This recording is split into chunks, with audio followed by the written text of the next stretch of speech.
Donc, une visualisation, qu'est-ce que c'est?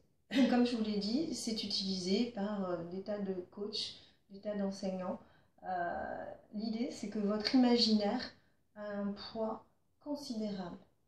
Donc, le simple fait de vous imaginer en train de peindre, et surtout de le faire dans des conditions détendues, et vous imaginez en train de maîtriser la chose, c'est-à-dire dans quelques années, quand vous allez vraiment être brillant, etc., c'est une chose qui va vous soutenir dans votre apprentissage, réellement. Hein. Il y a même eu des études de fait qui étaient très rigolotes, où par exemple, vous aviez des gens à qui on racontait qu'ils étaient en train de sauter un obstacle, etc. On faisait ça sur plusieurs jours, plusieurs semaines, et au bout du compte, ces gens-là qui n'avaient pas levé leurs fesses de leur fauteuil se retrouvaient avec un accroissement de la masse musculaire et une capacité à l'obstacle bien plus grande. Voilà, donc ça marche, ce sont des neurosciences, c'est super efficace, et quand je commence mes stages maintenant, mes stages de carnet de voyage, mes stages de portrait, mes stages d'aquarelle, etc., je les commence par une visualisation, et franchement, c'est super sympa. Donc, vous vous trouvez 10 petites minutes au calme, rien que pour vous. Vous prenez éventuellement un petit masque comme ça, voilà, ou alors vous baissez la lumière, vous vous mettez vraiment dans le silence, et vous allez pouvoir, les yeux fermés, c'est très important donc, hein, histoire d'être vraiment centré sur ce que je vous raconte, sur le petit voyage intérieur que je vais vous raconter. Eh bien, vous allez vous accorder ce temps de méditation, de visualisation. Soufflez lentement par la bouche, comme si on soufflait par une paille.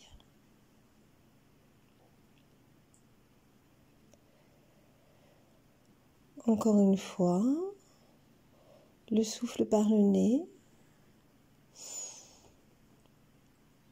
On essaye de faire descendre ce souffle jusqu'à notre ventre. Vraiment, c'est un souffle comme une vague bienfaisante, une énergie, une lumière. Quelque chose qui va vous purifier.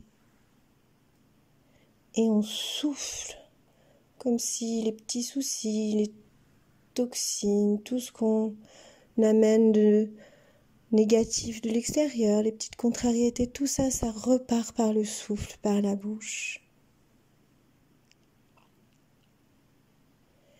On va recommencer 3 fois ce souffle, mais on va mettre des pauses entre 2 souffles. Attention. J'inspire par le nez le plus puissamment possible. Toute cette énergie qui vient en moi, toute cette lumière, toute cette force. Et je bloque. Et je souffle par la bouche.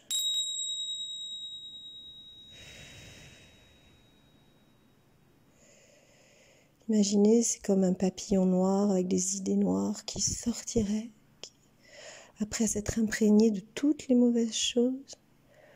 On recommence.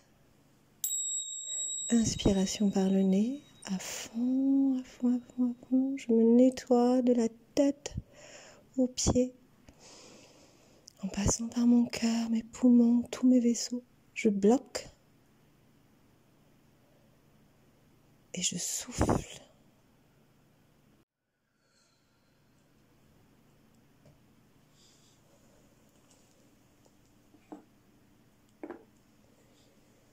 Et pour cette visualisation sur la composition et le carnet de voyage, je vais m'imaginer dans 5 ans de cela.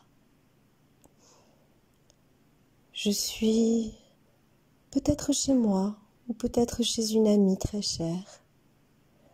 Je suis dans une pièce lumineuse, chaleureuse, confortable et sereine. Et cette amie,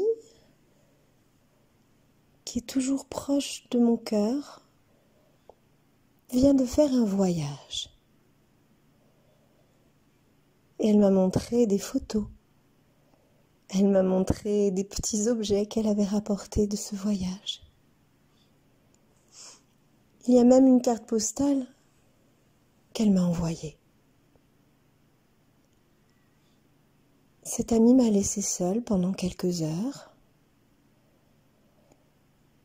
et j'ai décidé de lui faire un cadeau. Depuis longtemps déjà, je travaille sur le carnet de voyage, le dessin, l'aquarelle, l'interprétation des choses. Tout cela n'a plus grand secret pour moi.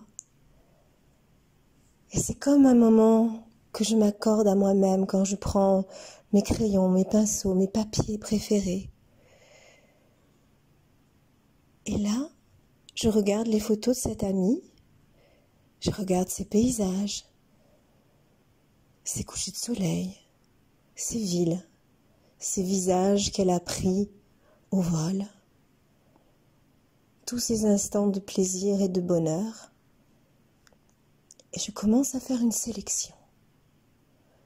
Je me souviens de ce qu'elle m'a raconté, des moments qui l'ont le plus marqué, de ses préférences, de ses instants de joie. Et je commence à faire une sélection, moi aussi, parmi les photos que j'ai devant les yeux. J'en choisis une tout particulièrement qui me paraît très colorée, très vivante, qui m'inspire beaucoup de choses. Et ça va être le cœur de mon sujet. La partie la plus importante, celle sur laquelle je vais travailler le plus longtemps.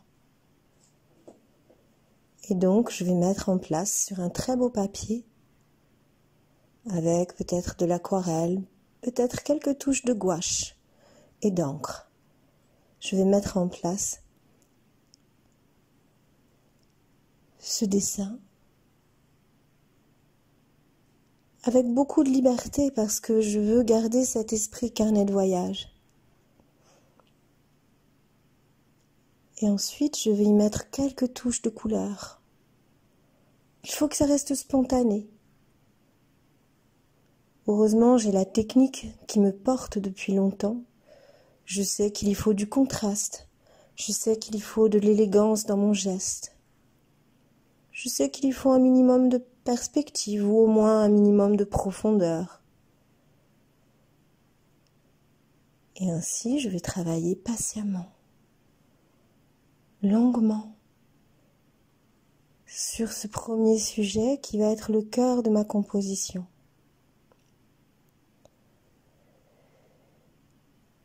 C'est un plaisir que je m'accorde, comme une méditation. C'est du temps pour moi où je suis uniquement dans le temps présent.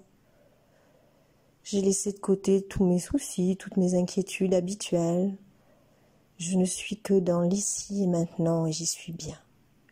Et je vois le paysage ou le personnage apparaître petit à petit. Et à un moment, j'arrive à un équilibre et j'estime que cette première partie de la composition est terminée. Et je passe à un deuxième sujet, une deuxième photo, qui va être plus petite, moins travaillée, mais qui reste sur la même thématique, celle qui plaît tant à mon ami.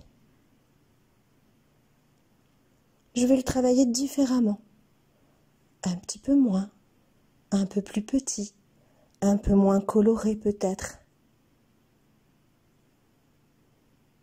Mais peut-être que je vais y ajouter aussi un collage, qui sera exactement sur la même thématique,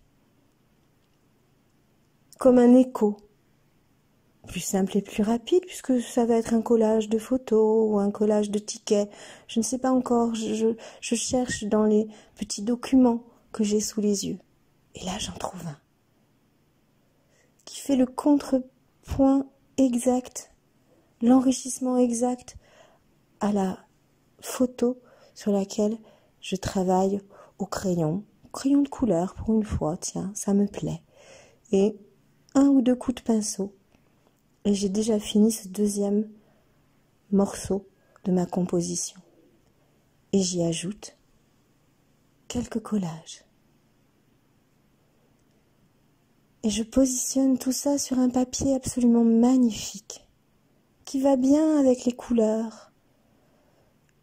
Dans un coin, il y a une évocation ethnique que j'ai redessinée un petit peu avec quelques coups de crayon, quelques taches de couleur à la gouache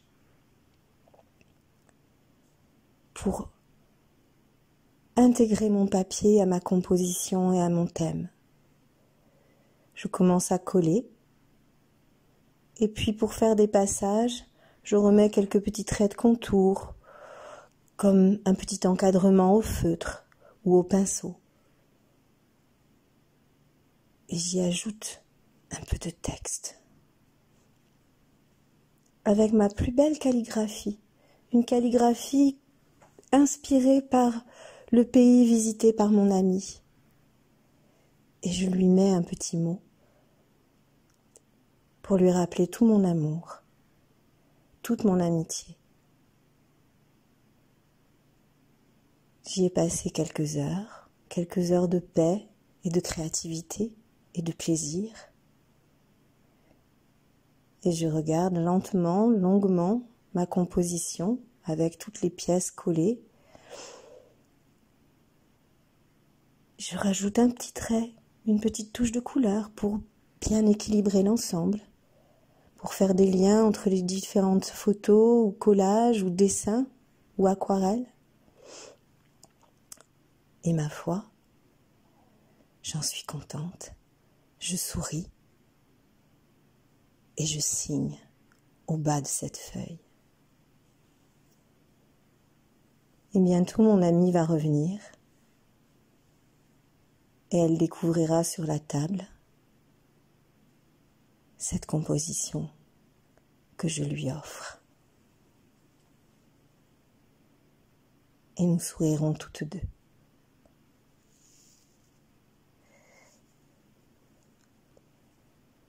Quand vous le souhaitez, vous pouvez ouvrir les yeux et reprendre une vie normale.